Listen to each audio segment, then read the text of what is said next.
here's your heads up to this longer podcast. It's all about protecting yourself. We don't want to get hurt. We don't want to feel guilty. Our unconscious mind is going to protect us from all things, and we get triggered to fight back. And what does it do? We feel hurt. We feel guilty. It's not appropriate. I've got 2 processes here which will help you change that triggered reaction of defending yourself and protecting yourself at all costs. And it's so much better.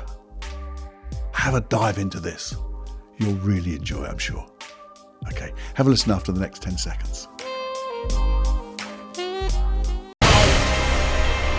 This is Personal Development Unplugged with Paul Clough. In simplicity, there is genius. In simplicity, there is genius. Okay, so as usual, I've been accused of putting too much into one episode and it being overwhelming. And because there are 2 processes here, I've decided to split this episode into 2. So we've got part 1 and part 2. The second part will include a second process. And then you've got time to practice the first one, see how it works, another part of your toolbox. And then in the next episode or the next part 2, you'll have another process that you could do as well. You may choose one, you may choose another, or you can use either or both. That'll be real fun. So this episode is just with that one process, and it's so good. And then I won't keep you hanging, because shortly afterwards I'll issue the next episode, part 2, and we'll go into that second episode. Okay, so really enjoy and make a difference. Make a difference, the difference that makes a difference. So here we go. Hey friend, another. I don't know how long it'll be. Bit of a muse, bit of a little honesty thing going here, or talking about me a little bit maybe, I don't know. But it's all about how to deal with being attacked. You see, in like boxing rings, they say protect yourself at all times. And I think that's what our unconscious mind does. Protects ourselves at all times. Have you ever had this experience? You're going about your day, oblivious of what is happening around you. You're just getting on with stuff. And then you hear that voice in the background. Did you forget to do so-and-so? Why'd you do that? Oh, look at this. And you think, is that a comment? No, you don't think that at all. You think, that's an accusation. That's an attack. Someone's attacking me for stuff. And I'm going to hit back with a couple of randoms of my own. Yeah, well, and you, and this, and what about? Ow. Have you had that before? When you see things and all of a sudden you snap. You're triggered. You fire. And it is that, not, what's that thing where you have to look, aim, fire? Or was it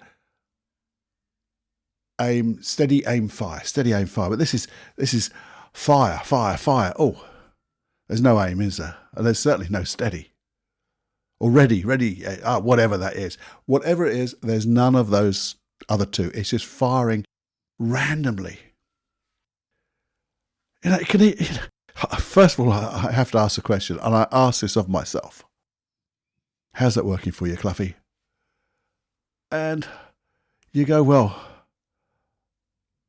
I did fight back, and I didn't get hurt. Yes, you did, because it wasn't nice, was it? It wasn't nice because things spiral out of control, don't they? You get that tone of voice sometimes. Okay, that tone of voice is saying something about me, about what I've done, about what I haven't done. Or it's that look, and you, whoa, oi, don't look at me like that. I haven't done anything. Attack back. So you always got to remember that the line I started with. Remember, defend yourself at all times. Sometimes it's like that. Hit first. Don't wait. And then guess what happens? Now, have you been here where someone says something, when you look back at it now, pretty innocuous. It's about something very, very mundane maybe. You left something on the side, or you didn't quite do that, or you forgot to do something. It isn't a big deal when you look back now. But at the time, it was an attack. It was an affront on you personally. And that argument, because you hit back to protect yourself, to give you that defense, and you carried on hitting back to make sure you never got hit, that argument spiraled to all parts of the globe. And if you think about, if you took each one of those individually, you'd notice that had nothing to do with it. It wasn't anything to do with that comment in any way, shape or form. Now, have you had that situation? Or is that just me? I hope it's not just me. Well, I do hope it's just me, but I know it isn't. I think I've seen it so many times, and I've been in it so many bloody times. This is one of my pet things that I work on. And I know why. And I know how. And when I say I know why, I don't want to, it's not the why that I get up with some limiting belief of people who have always attacked me. I've got to look after myself. I can't do this. I can't do that, just in case. There's a positive intention. That's the why. You've got a best friend inside your unconscious mind that has to protect you in all ways, shapes or forms. Doesn't want to get you hurt. Doesn't want you to have that feeling of guilt maybe. And it uses all forms of defences. But the thing is, as an intention, what a wonderful thing to have. Your best friend has got your back, hasn't it? Got your back, front, sides, up and down, protecting you every moment of the day. And that's so honourable.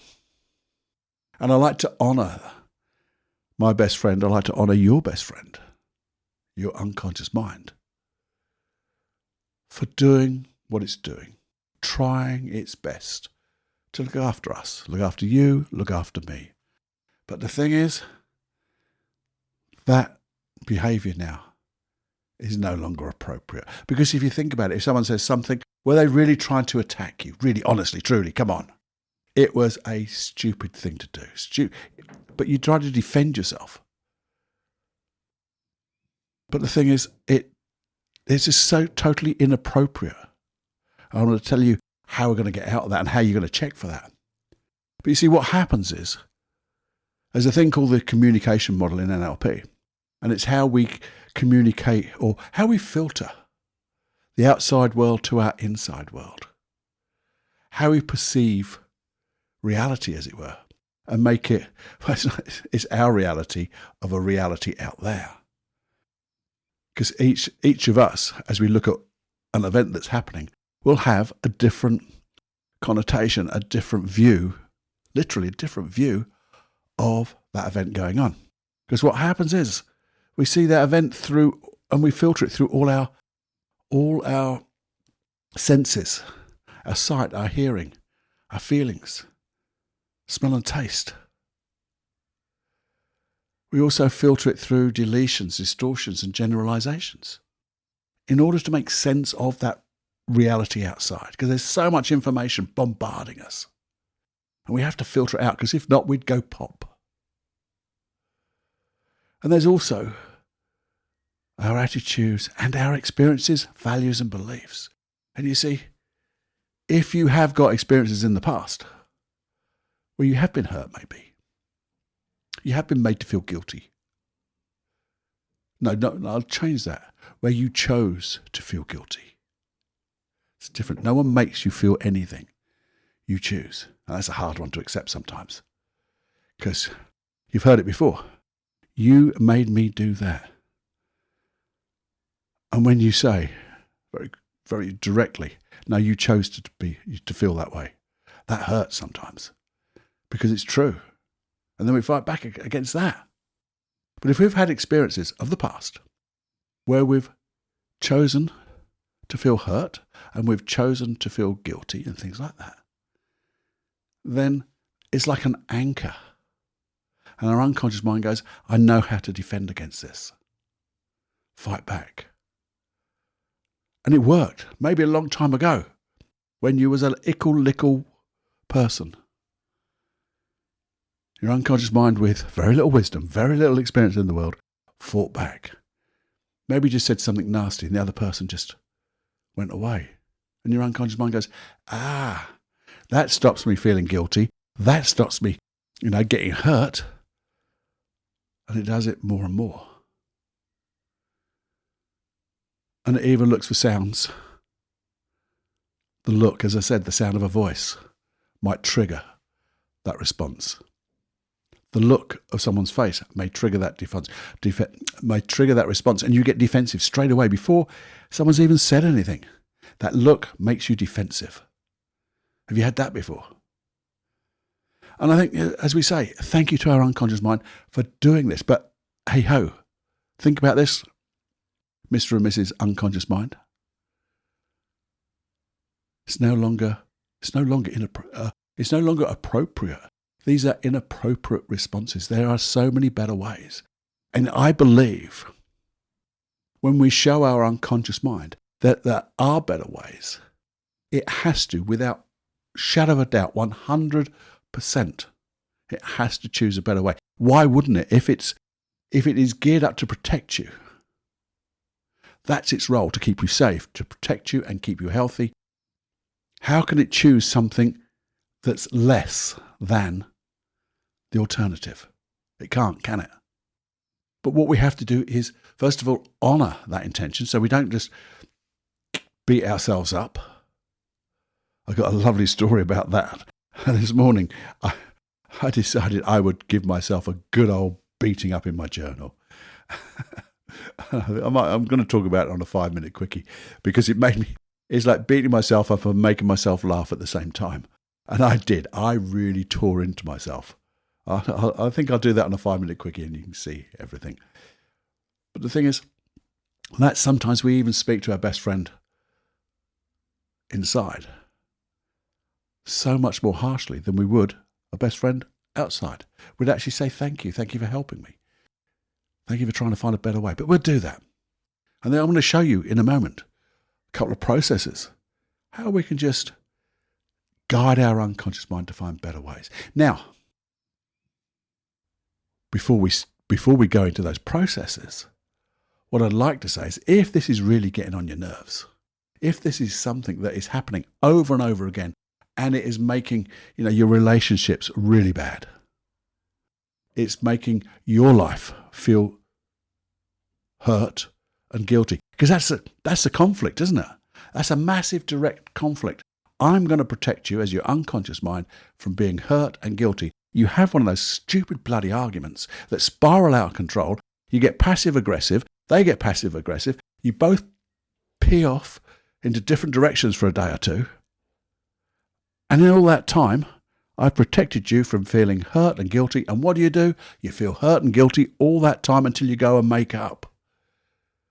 And sometimes, I've seen it in some family situations and that, there is no make-up. That's it forever. And what a waste that is through this. So if it is something that is, maybe you feel getting slightly out of control, what I'm going to share with you will help. But I'd also suggest you go to one-to-one therapy. Now, there's a lot of adverts on the internet about therapy. I have some real issues with that because I don't understand how you do therapy by text. I mean, that is crazy. Have you ever tried to understand anybody on a text? The emotion doesn't come through, does it? No, it's absolutely BS. I believe. I find it difficult to do on the phone because you can't see facial expressions, because people can say things and if you were looking at them, that's not quite what they meant. They have unconscious communication. Their unconscious mind is saying one thing and their conscious mind is saying something else. And that's where the conflict is. You can't see that over telephone. So I like one-to-one. You can do it online, like with to see your therapist and let them to see you, ideally one-to-one in the same room, so they are with you, so they can see the whole of your body, the whole body language. I don't like body language, but the whole unconscious communication, and they can jump in there and then. Now, if that's the thing, do look for, this is what I prefer, I would suggest, I'd recommend, is find someone who's a master hypnotist. And in that role of a master hypnotist, they also have certainly a practitioner of NLP, but I'd like to see a master prac of NLP. I'd also like to see a master prac or master practitioner of timeline therapy. You put those three together, you have got someone who's got some absolutely awesome skills. And also, because I know the way they've been trained, they will look to make the change in you and you to change in you. They won't do it for you. You will change with their guidance, their help. But you'll do it quickly. You'll do it easily and you'll do it effortlessly. It does not have to be hurtful. It does not have to be painful. You don't have to keep going back to old experiences. You don't. You get your unconscious mind to learn. Anyway, that's another subject. If you look back to what to expect, I think it's, I don't know, I did it in a 5-minute quickie or something like that a long time ago, and I think it's called What to Expect in a Therapist, something like that. Search for that. I'll tell you all about it. And if you go to one-to-one therapy, you will really hammer it home. And what I'm going to share with you now will also help. Cannot do any harm at all on that. So that's my advice. If that is really peeing you off and you think this is, really creating a relationship that's going to maybe no longer be a relationship, and that would be such a shame. Get your therapy in. But here's the thing. Let's go on to these processes. Are you with me for that? Because this will work on all sorts of responses you have, the things you're triggered about. So now what we can do is, we have to learn from past events. Because if we don't learn from past events, then our unconscious mind carries on doing that same inappropriate response. One of an intention, and we're never going to change that intention because I want your best friend to keep the intention from you getting hurt, from feeling guilty, from feeling anything negative. I only want positive things for you. Safety for you, comfortable. Feeling comfortable is the wonderful, safest place you could be, in my mind. So here's what you could do. You can just reflect on, say there was that silly argument that got out of control. So we can reflect on it. But the way to reflect on it is not to go back into it. Because if you go back into it and see through your own eyes what you saw then, hear what you heard then. So you're seeing the look on the face, you're hearing the tone of the voice, and you're getting those feelings, and you're hearing those words, and you're getting those old feelings again. You're back to where you were again. And you can't read the label from inside the bottle or the jar, you know that. So we're going to dissociate for a little while, because that's a lovely filter. Because when we dissociate, we can see things from a dispassionate perspective. It's literally seeing the whole thing without the emotion. And without that emotion, we can then learn and decide of different ways. So you could just imagine a movie in front of you of that memory. And the memory will never be the same, but it doesn't matter because we're going to do something really good. You run through that memory and just let it run through in your mind over there on that movie screen. And you're seeing yourself, by the way, in that movie. So you're watching yourself and the other person. Maybe you're on the phone or whatever it is, but you're seeing a picture, a movie of yourself. From over here, you can see yourself over there. That's called dissociation. And you just watch it go through. And your unconscious mind can do this quite quickly. So if it went on for half an hour, you're not going to watch it for half an hour. You could just get some snippets of it because your unconscious mind can relive a memory in seconds. And then what we're going to say to our unconscious mind is let's just cut out the crap. Sorry about that, but the fluff. Let's call it the fluff.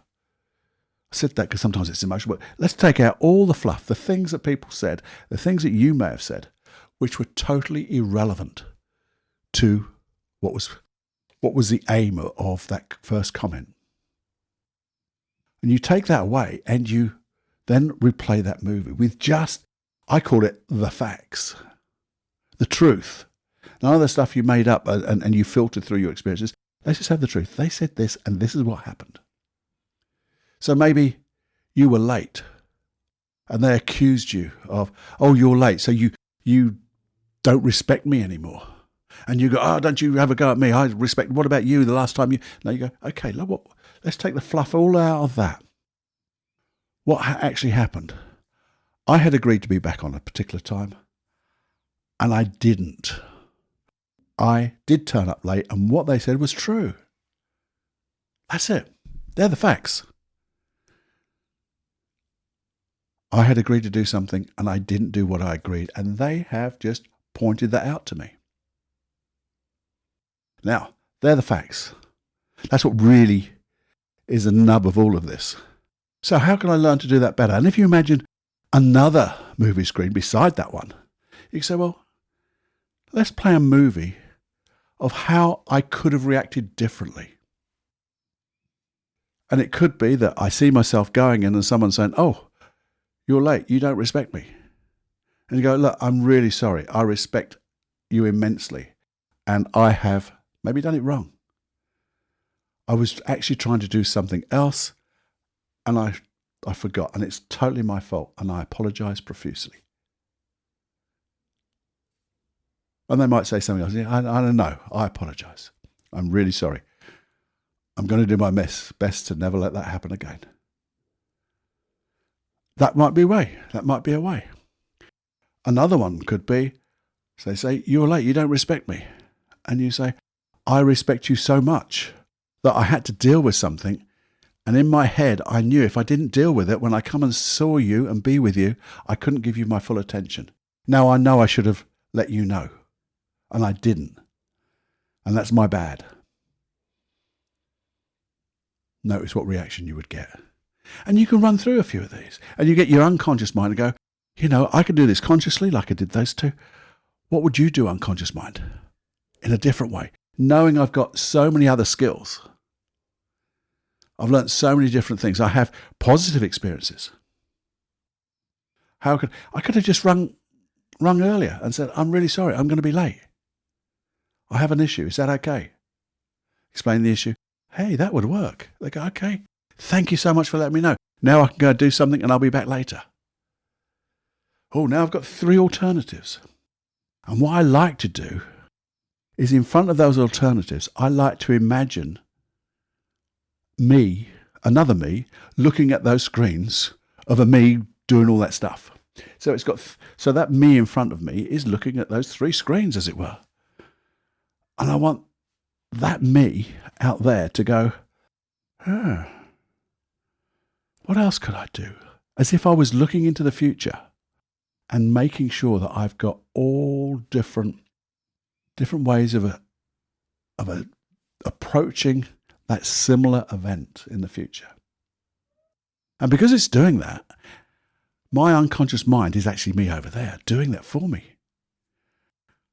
And when it does that more and more, it actually feels it's actually happening in the real world. It cannot tell the difference between reality, what's happening in the now, and what's happening in your mind. And so we've done it. And you say to yourself, which one of those would have had a better result? Which one of those would have stopped me feeling and protected me from hurt? Which one of those would protect me from feeling guilty?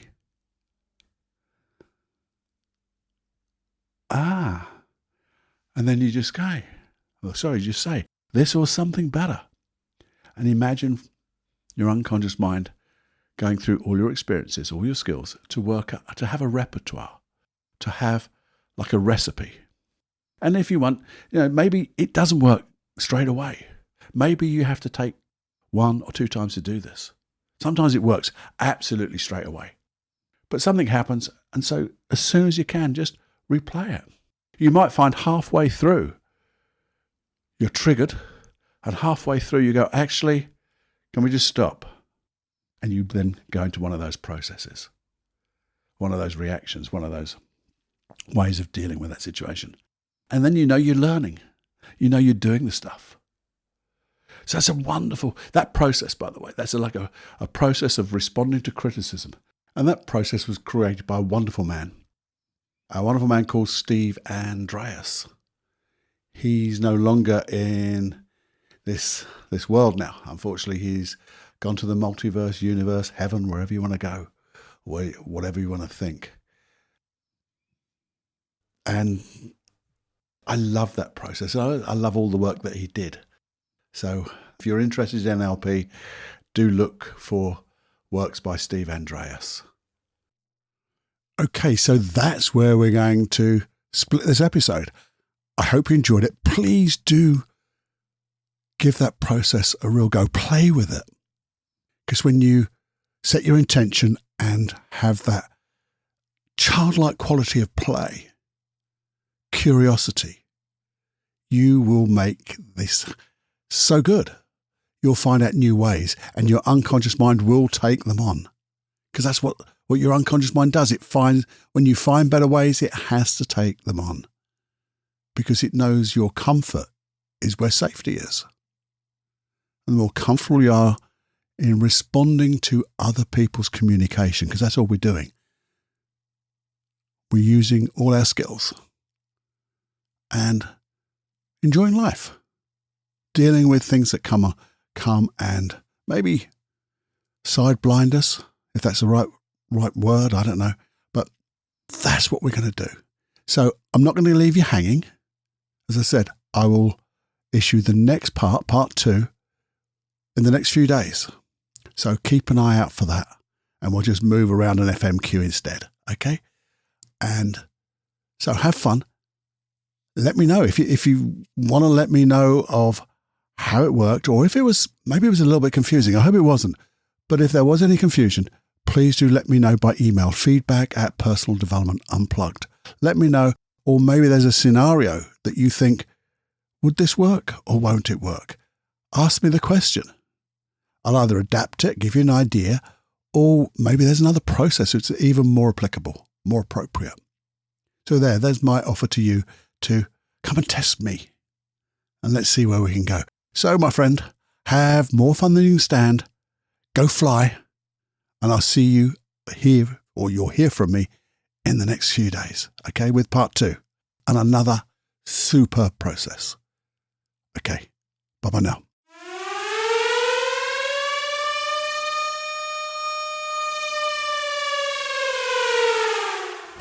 Warning, you are now leaving the unplugged mind of Paul Clough. It's time to fly on your own. Be brave, my friend. Personal Development Unplugged.